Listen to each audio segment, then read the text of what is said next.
जय राधा माधव कुंज बिहारी। स्कंद दूसरा अध्याय श्लोक संख्या 6। ठीक है, मेरे पीछे दोहराएंगे। बहुत फेमस श्लोक है ये। श्रीमद् भागवतम में क्या है? बहुत फेमस श्लोक। सवेग पुंसां परो धर्मो यतो भक्ति अधोक्षजे आहेतु किया प्रतिहता त्वयात्मासु प्रसीदति। सवेव पुंसां परो धर्मो यतो भक्ति अधोक्षजे आहेतु किया प्रतिहता त्वयात्मासु प्रसीदति। कोई बोलेगा शब्द सा वह निश्चय ही पुंसां मनुष्य के लिए पर दिव्य धर्म वृत्ति यथा जिससे भक्ति अधोक्षजे अध्यात्म के प्रति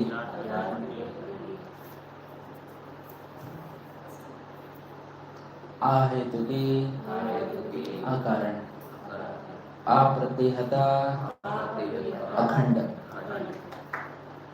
यया जिससे आत्मा सुप्रसिद्धति पूर्ण रूप से प्रसन्न होता है। तात्पर्य और श्रील प्रभुपाद की संपूर्ण मानव समाज के लिए परम वृत्ति वही है जिसके द्वारा सारे मनुष्य दिव्य भगवान के प्रेम भक्ति प्राप्त कर सकें।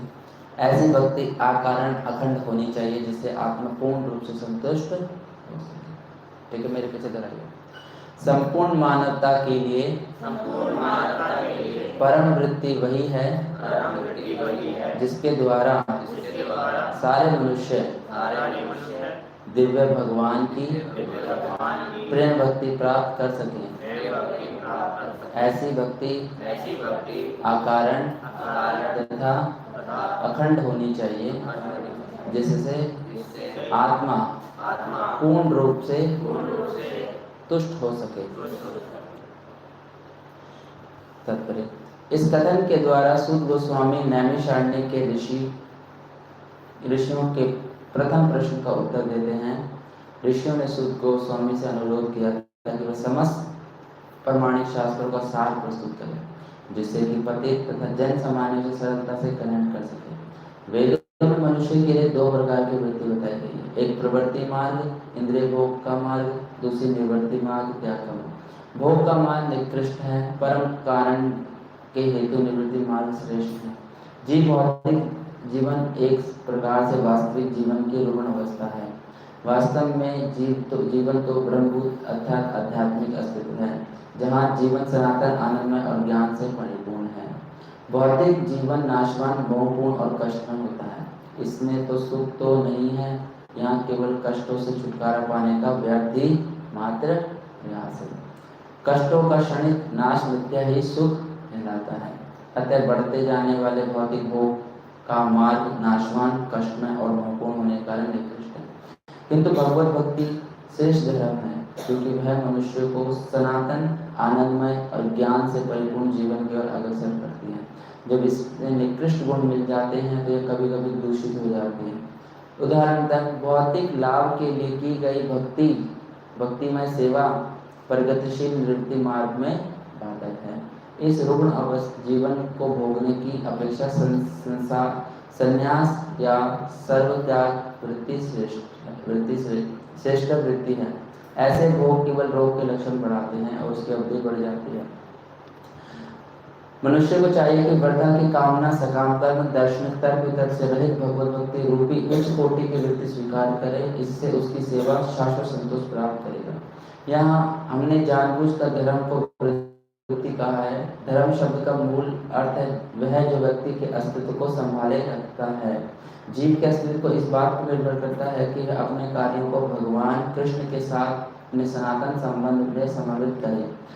कृष्ण समस्त जीवों के मध्यवर्ती धुरी है, वे अन्य सब जीवों तथा शाश्वत रूपों में सर्वाकर्षक लगती हैं। प्रत्येक एवं समस्त जीवों दिव्य जगत में शाश्वत रूप होता है। कृष्ण उन सब के लिए परम आकर्षक है। कृष्ण परम पूर्ण है, अन्य सभी अंश प्रत्यंश हैं। इनमें सेवक तथा सेव्य का संबंध है। यह दिव्य है, हमारे भौतिक अनुभव से सर्वथा भिन्न है। यह सेवक सेव्य भाव घनिष्ठता का शारीरिक अनुरूप मूल है। जैसे कि भक्ति में सेवा की प्रगति होती है, मनुष्य को उसका अनुभव होता है। हर व्यक्ति को इस भौतिक अस्तित्व की बद अवस्था में भी भगवान की दिव्य प्रेम भक्ति करनी चाहिए, जिससे मनुष्य क्रमशः वास्तविक जीवन का संकेत प्राप्त हो सके और पूर्ण संतुष्टि का आनंद मिलेगा। तो ये बहुत फेमस श्लोक है और ये हमारे लिए बहुत इंपॉर्टेंट है। सदैव पुंसां परो धर्मो यदो भक्ति अधो सजे आ हेतु की अप्रतिहता या आत्मा सुप्रसिद्धति। तो इसमें दो पॉइंट हम एक पहला पॉइंट है कि सबसे टॉप मोस्ट रिलीजन क्या है, भगवान से प्रेम करना। और कुछ नहीं, कोई भी रिलीजन हो, कोई भी पंथ हो, अगर वो भगवान से प्रेम करना नहीं सिखाता तो क्या है, प्रभुपाद कहते हैं चीटिंग रिलीजन, केटव धर्म। भागवतम क्या कहती है, केटव धर्म। केटव मतलब चीट कर रहा है भगवान। करोगे क्या उस धर्म का पालन करने का, उसका फाइनल डेस्टिनेशन क्या है उस धर्म का, कुछ नहीं है। लोगों को डरा धमका के आप कब तक संभाले रखोगे, लोगों को स्वर्ग की आकांक्षा दिखाओगे, जीवन दिखाओगे, जन्नत के नज़ारे दिखाओगे तो ये कोई फायदा नहीं है। इससे आपके जीवन में क्या बदलाव आ जाएगा। चलो आपको मरने के बाद जन्नत मिलेगा, तो इस जीवन में आप क्या कर रहे हो। एक कंफर्म कर लिया कि आपको मरने के बाद जन्नत मिलेगी या स्वर्ग मिलेगा, तो ये जीवन कैसा जा रहा है आपका। तो एक बहुत महत्वपूर्ण चीज़ है कि जब हम भगवत प्रेम से अप्लावित होते हैं, भगवत प्रेम का जीवन का लक्ष्य में, तो ये जीवन भी क्या हो जाता है, क्या हो जाता है, नींद से बाहर आइए तो ये जीवन भी सफल होता है, क्योंकि जब आप प्रेम करते हैं तो हर जीवात्मा से प्रेम करते हैं। यस या नो। अगर कोई कहता है मैं भगवान से प्रेम करता हूँ और किसी दूसरे जीवात्मा को हिंसा करता है तो वो नहीं करता। कृष्ण से प्रेम करने का मतलब है सभी जीवात्मा से प्रेम करना। ये स्वाभाविक हो जाता है, आर्टिफिशियल नहीं होता।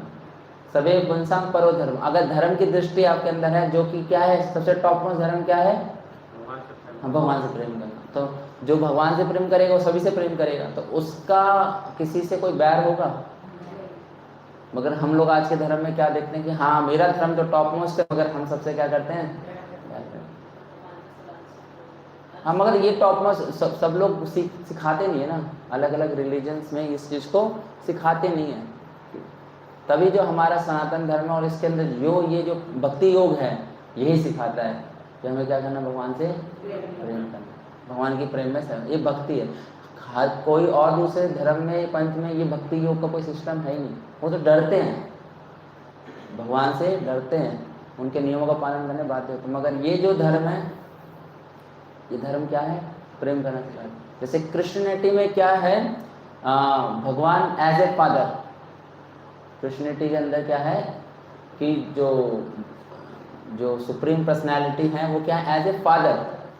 मगर हमारे सनातन धर्म में, भक्ति योग में भगवान फादर नहीं है, भगवान सन है, भगवान क्या कहते हैं, बॉयफ्रेंड है, भगवान फ्रेंड है। यस या नो। देख सकते हैं हम लोग। तो हाँ, प्रभुपाद का लेक्चर सुना तो प्रभुपाद ये बताते हैं कि हमारा कॉन्सेप्ट ये नहीं कि हम भगवान को पिता माने और पिता मान के डिमांड शुरू करें। ये टॉप, हम भगवान से एक संबंध बनाते कि भगवान मेरे पुत्र हैं, भगवान मेरे स्वामी हैं, जो हम भगवान की जरूरतों को पूरा कर लें। पिता में क्या होता है, भगवान की रिस्पॉन्सिबिलिटी हो जाती है कि भगवान हमारी जरूरतों को पूरा करेंगे। मगर भक्ति योग में हमारी रिस्पॉन्सिबिलिटी बन जाती है कि मैं भगवान को भोग नहीं लगाऊंगा तो भगवान भूखे, क्योंकि भगवान के साथ क्या वात्सल्य भाव भी है, माधुर्य भाव भी है, साख्य भाव भी है। यस या नो। तो इसमें रिस्पॉन्सिबिलिटी हमारी ज़्यादा बढ़ गई, भगवान की ज़्यादा बढ़ गई, हमारी ज़्यादा। ये है टॉप मोस्ट प्रेम का, कि आपने भगवान की जिम्मेदारी, जो सबका पालन कर रहे हैं, हमने उनके पालन करने की भी क्या ले ली, जिम्मेदारी। तो ये प्रेम ही नहीं है तो और क्या है? डिपेंडेंसी हमारी, हम भगवान को क्या कर रहे हैं, रक्षण कर रहे हैं। जैसे कि हम देखते हैं वृंदावन की लीलाओं में कि जब भी भगवान को संकट आता है, कष्ट आता है ना, तो यशोदा माँ तरह तरह के उनको उपचार करने लग जाती हैं, नज़र उतारने लग जाती हैं, दान देने लग जाती हैं, स्रोत पढ़ने लग जाती है, कवच, नारायण कवच पढ़ने लग जाते हैं। ये सब क्या दिखाता है कि जो भगवान सबका रक्षण करते हैं उनका भी रक्षण उनके भक्त कर रहे हैं। जो भगवान तो सबकी प्रोटेक्शन कर रहे हैं, मगर यशोदा माँ क्या कर रही है, वात्सल्य भाव में। हाँ, तो भक्त होना और ये भक्ति योग स्वीकार करना एक बहुत बड़ी उपलब्धि है। प्रभुपाद कह रहे हैं स्वाभाविक स्थिति है, मगर हम इस स्वाभाविक स्थिति को भी क्या नहीं कर पा रहे, समझ नहीं पा रहे। इस स्वाभाविक स्थिति को भी हम समझ नहीं पा रहे। तो ये सवे पुंसा परो धर्मो यदो भक्ति अधोक्षज है। अधोक्षज भगवान का एक नाम है, अधोक्षज। अधो मतलब जो इस आंखों से ग्राह्य नहीं है। ये आंखें जो है ना हमारी, ये कौन सी आंखें हैं, भौतिक आंखें, मेटेरियलाइज हैं। और मेटेरियलाइज से हम केवल केवल केवल हम क्या देख सकते हैं, मेटेरियल थिंग्स देख सकते हैं। पंच महाभूत से शरीर बनाए, 24 एलिमेंट हैं, वैसे मेन पंच महाभूत का कंटेंट है। तो इस आई से सिर्फ हम क्या देख सकते हैं, सिर्फ 5 तत्वों की चीज देख सकते हैं। बस एक हवा को देख नहीं सकते, मगर उसका एक क्या है, वो महसूस कर सकते हैं, ठंडी ठंडी, गर्म गर्म, ठीक है। हाँ, तो इसलिए भगवान भी अपने आप को इन आइज के सामने अर्चा विग्रह के रूप में क्या करते हैं, स्थापित करते हैं। क्योंकि हमारी आंखें तो नहीं है कि भगवान के दिव्य रूप को देख सके, फटे जाएंगी। और ऐसा नहीं कि भगवान सबको दिव्य दृष्टि दे देंगे, जैसे अर्जुन को दी थी, लो तुम भी दिव्य दृष्टि हो, तुम भी दिव्य। ऐसे नहीं कि कल को कोई मूर्ख व्यक्ति आएगा, क्या नहीं शो में गॉड, ले दिव्य दृष्टि लो, तुम देख लो मुझको, ऐसा भी नहीं है। तो भगवान जो है बहुत, मतलब भगवान ही स्मार्ट हैं, मगर एक कहने को भगवान ने एक सही तरीके से सिस्टम बना रखा है कि इस शरीर के अंदर तुम्हारी योग्यता जितनी है उतना तो तुम करने का क्या करो, 100% आगे मैं देख लूँगा। अर्जुन के पास भी तो आंखें नहीं थी, मतलब दिव्य दृष्टि नहीं थी, वो भी तो भगवान को सोचता था कि ये मेरे किसके, मामा के लड़के हैं, मित्र हैं, भाई हैं, ऐसे जो भी मानते थे। मगर भगवान ने क्या दिया, दिव्य दृष्टि दी, अर्जुन को दिव्य दृष्टि।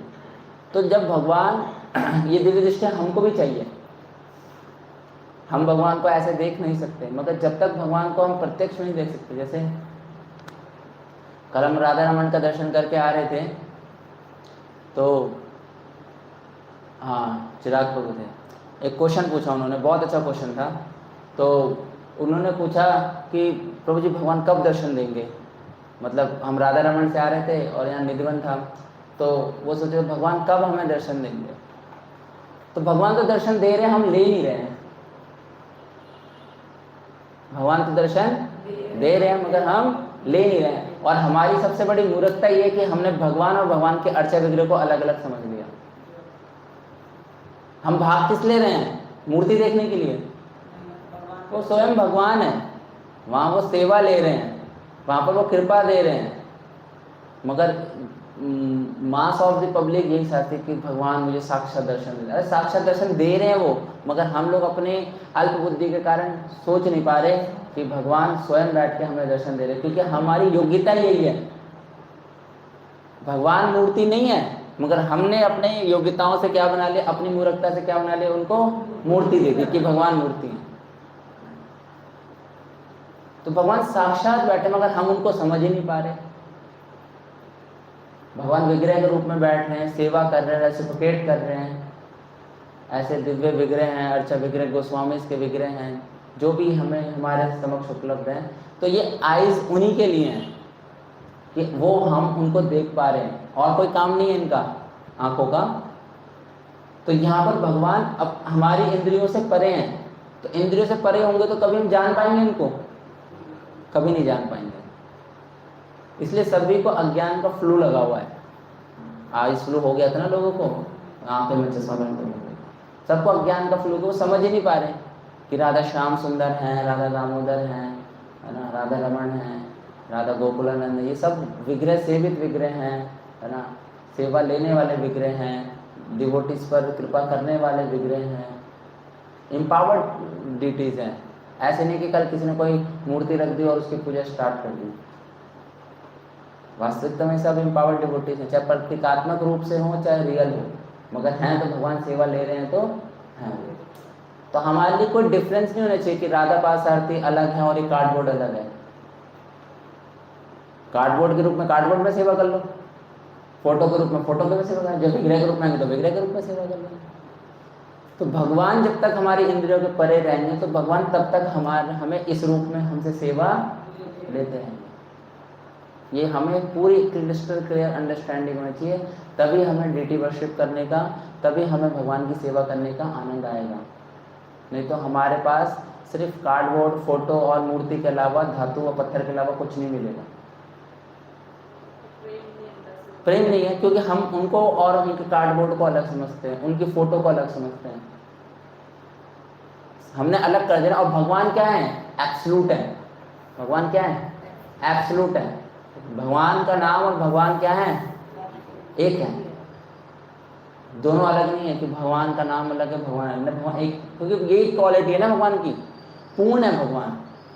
भगवान अलग अलग नहीं हो सकते। भगवान अपने रूप में, भगवान का धाम, भगवान का नाम, भगवान का काम भगवान ही है, अलग अलग। मगर हमने अपनी भौतिक चेतना मिक्स कर दी उसके अंदर, जो प्रपात इसके अंदर बता रहे रुग्ण अवस्था है। और उस रुग्ण अवस्था के कारण हम क्या नहीं कर पा रहे? भक्ति ठीक से नहीं कर पा रहे। जहाँ पर 2 पॉइंट बताए गए हैं, आ हेतु की आ प्रतिहता। आ हेतु की का मतलब क्या है? कोई कारण नहीं है।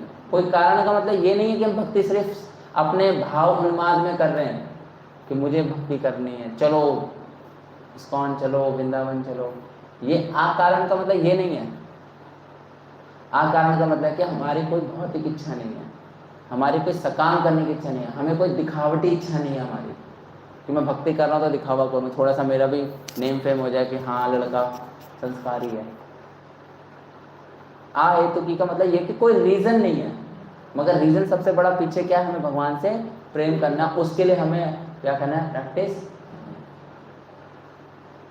आ हेतु की का बहुत डीप मीनिंग है कि हम अपनी समस्त भौतिक इच्छाओं का परित्याग करके, भगवान ने क्या बोला है? सर्वधर्मान परित्यज्य मामेकं शरणं व्रज अहं त्वं सर्वपापेभ्यो मोक्षयिष्यामि मा शुचा। भगवान बुला रहे हैं, come to me. Come to मी मतलब क्या है? मेरे पास आओ। और हम कह रहे हैं नहीं, हम तो तब आएंगे जब हमारी जरूरतें पूरी करोगे, मेरी भौतिक इच्छा। भगवान ने come to me please dear. हम भगवान के बच्चे हैं ना, आओ मेरे पास। नहीं, हम तो कह रहे हैं कि आप हम तभी आएंगे जब हमारी मन। अभी नहीं करोगे पूरी, ठीक है हम वहाँ चले जाते हैं, तो चले जाओ। नहीं पहुँच पाएंगे। तभी बोला गया शास्त्र में, सूत गोस्वामी बता रहे हैं क्या? आ हेतु की। भगवान कह रहे हैं come to me, yes my lord I am come to you. कोई रहा इसमें? आपकी भौतिक कोई दिक्कत नहीं है, आपकी मेटेरियल कोई दिक्कत नहीं है, वो सब आप संभालेंगे। खुद के पर्सनल एम्बिशंस कोई दिक्कत नहीं है। तो ये एक बहुत इम्पोर्टेंट है कंसेप्ट समझना। हमें आ हेतु की रखना, कोई रीज़न नहीं। भक्ति कर रहे हैं, दिखावटी भक्ति नहीं कि हम भक्ति हम आ गए हैं तो दिखावा करें कि हम भी डिवोटी हैं, हम भी जुड़े हुए हैं। आजकल भक्त बनने में भी एक सबसे बड़ी प्रॉब्लम है ना कि कुछ भी करते हैं तो लोग दिखावा ही समझते हैं। मगर वो तो समझते हैं वो अलग चीज़ है, मगर हम ना समझे कि हम दिखावा कर रहे हैं। हम क्या हम सोचे कि हमने ये पोस्ट पोजीशन ले लिया तो हम डिवोटी बन गए। तो ये कोई रीज़न नहीं होना चाहिए कि हमारा कैरेक्टर अच्छा बन जाए। कोई रीज़न नहीं होना चाहिए कि भक्ति आप डिवोटी बन रहे हो तो कोई मेटेरियल रीजंस लगा के, कारण बना के कर। इसलिए क्या बोला है? अप्रतिहता। जिसके पास कारण होगा ना, भौतिक कारण होगा, उसकी भक्ति अखंड नहीं हो सकती। आप हमेशा ध्यान रखना, ये लिंक है। क्या होगा? जिसके पीछे क्या होगा? मेटेरियल रीजन होगा। आ हेतु की नहीं होगा, हेतु होगा जिसके पीछे। हेतु और आ हेतु। हेतु क्या है? कारण। जिसके पीछे कोई भौतिक कारण होगा ना, उसकी भक्ति कभी भी क्या नहीं रह सकती? अखंड नहीं रह सकती, खंडित ही होगी उसकी। क्यों होगी खंडित? क्योंकि बार बार वो भौतिक इच्छाओं से अब मारा जाएगा और भगवान की प्रेम भक्ति करने में क्या रहेगा? सफल नहीं होगा, विफल रहेगा, हमेशा विफल रहेगा। और जहाँ पर उसकी क्या रहेगी? हेतु कारण रहेगी तो वहाँ पर वो सफल हो जाएगा, क्योंकि उसको कोई रीज़न ही नहीं है, अखंड है, करना तो करना ही है, और उसको कंटिन्यूसली बनाने का क्या करेगा, वो पूरा प्रयास करेगा। तो हमारी भक्ति के लिए भी क्या है कि हमारी भक्ति क्या होनी चाहिए, हेतु की और अखंड होनी चाहिए। टाइम पास वाली भक्ति नहीं होनी चाहिए। चीज़ों को समझो, जानो, धैर्य बना कर रखो, और क्योंकि एक दो दिन थोड़ी ना करना है, कब तक करना है, मरते दम तक करना है, जब तक शरीर है। तो ये जो अखंड अप्रतिहता है, ये खंडित होती है, और ये खंडित उसी की होती है जो कारण के साथ भक्ति, कारण हो गया ठीक है, हमसे जुड़े लोग ठीक है, हमारा उनका कारण पूरा हो गया, उनका मतलब पूरा हो गया, चले गए, मनोकामना पूरी हो गई ना। यहाँ पर बाहर लिखवा दो मनोकामना सेंटर, भीड़ लग जाएगी। मनोकामना पूरी होती है, कामना कारण मिल गया ना उनको कि मन की कामनाएं पूरी होती हैं। मैं भक्ति लिखिए, भक्ति हो, अरे भक्ति नहीं है, भक्ति नहीं, भक्ति मना है, तो लोग भक्ति नहीं करते। मुझे बहुत फ़ोन आते हैं, आपका भक्ति हो, आपका एक सेंटर है। मैंने कहा हाँ, कहते आप योगा वोगा सिखाते हैं, क्लासेस कब से हैं? मैंने कहा ये वो योगा नहीं है जो आप सोच रहे हैं हम एक्सरसाइज करेंगे, ये भगवत गीता के आधार पर है भक्ति योग। अरे नहीं रहने, इससे कहते शुगर कम हो जाता है, इसे कुछ शुगर कम हो जाता है भक्ति योग से। आप समझने वाले का तो कम हो ही जाएगा, मगर उसको तो इमीडिएटली योगा करके शुगर कम कराना है, खाना भी उसको रसगुल्ले और शुगर भी कम करवाना है तो बाहर का समाज बहुत भ्रमित समाज है। तो इसलिए बोलते हैं जो आत्मा, जो सोल दो क्वालिटी लेकर भगवान की सेवा करेगी, कैसे, हेतु की अप्रतिहता, या आत्मा सुप्रसिद्ध थी, उसी को क्या मिलेगा, आनंद।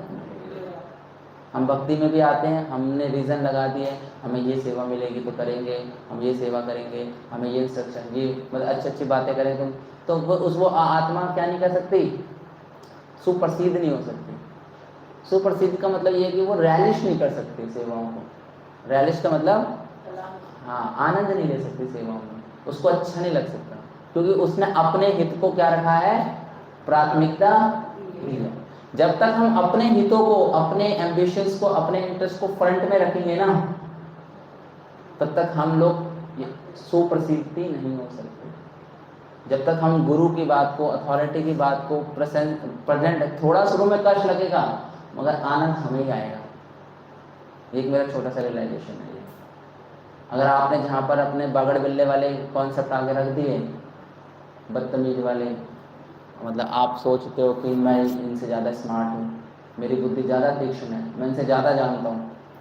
गुरु से ज़्यादा कौन जान सकता है, गुरु से ज़्यादा कोई नहीं जान सकता। अथॉरिटी से जिन्होंने सिखाया हो उनको सब पता होगा, हमें तो वो सिर्फ एक अंश मात्र समझा रहे हैं चीज़ों को, क्योंकि हमें उनको पता है कि इसकी इतनी योग्यता ही नहीं कि सबको सिखाने, मगर हम उसी में चौड़े हो जाते हैं। थोड़ा सा प्रीचिंग करने लग जाते तो उसी में क्या हो जाते हैं, गप्पू बन जाते हैं। थोड़ी बुक्स बांट देते उसी में हम लोग खुले में नहीं समाते। 4 लोगों को इकट्ठा कर देते हैं, 4 लोग हमारी सुनने लग जाते तो उसी में हवा फूल जाती है हमारी। तो ये इस जब तक गुरु की चीज़ों, गुरु के हित को हम लोग, गुरु के हित को, भगवान के हितों को आगे नहीं रखेंगे, तब तक हम सुप्रसिद्ध नहीं हो सकते। जहाँ पर आपने हितों को आगे रखा, वहाँ पर आपका हरिबोल होना आज नहीं तो कल हो जाएगा। ऊपर से दिखेगा बहुत फेमस हो रहे हैं, बहुत शिष्य बन रहे हैं, बहुत फॉलोवर्स इकट्ठा हो रहे हैं, क्योंकि जहाँ अपने हितों को पूरा करेंगे वहाँ पर चमक तो जल्दी आ जाएगी, चमक तो, मगर लंबे रेस नहीं दौड़ पाएंगे। कोई भी डिवोटी है, इन केस में अगर उसने अपने हितों को रख के आगे रखा और भक्ति कर रहा है, सेवा कर रहा है, तो वो कभी आगे नहीं बढ़ पाएगा। शुरू में दिख सकता है बहुत, क्या दिख सकता है, बहुत फास्ट इतना ग्रो कर रहा है, मगर वो जाके हाई होती ना, मगर जो गुरु के जो इंस्ट्रक्शंस को आगे रख के चलता है, उसकी तो भगवान ढंग से खिंचाई कर देते हैं, ढंग से टाइट कर देते हैं।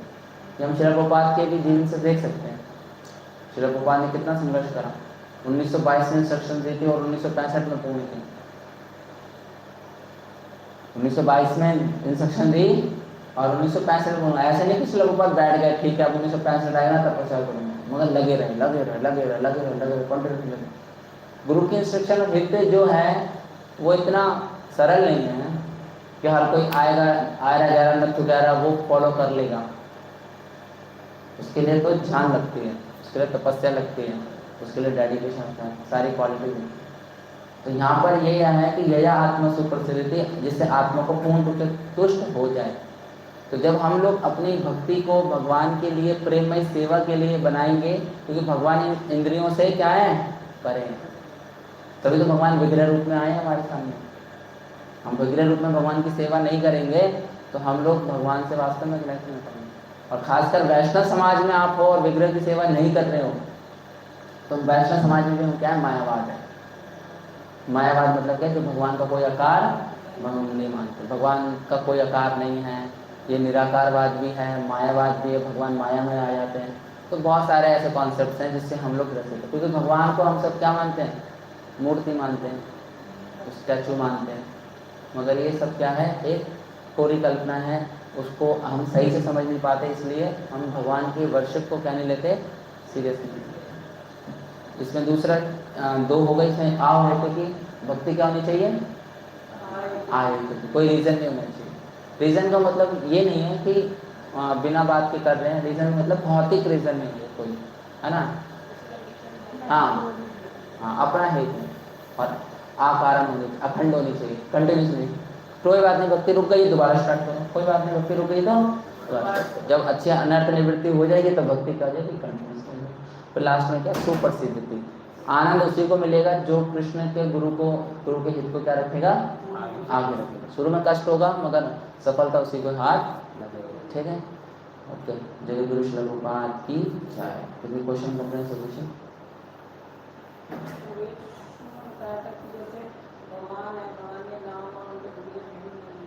तो जो हम भगवदगीता डिस्ट्रीब्यूट करते हैं, भगवदगीता क्या उनमें और भगवान की जो वाणी जिसमें कोई भेद नहीं है। कृष्ण हमारे सामने हैं मगर हम कृष्ण को सुनना नहीं चाहते।